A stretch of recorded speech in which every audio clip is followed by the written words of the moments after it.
مرغ شب خواندی و رفتی، دلم را لرزاندی و رفتی.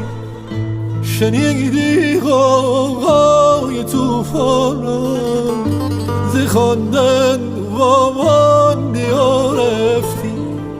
ز باغ قصه به دشت خام، سایه ابریست در دل مهتاب.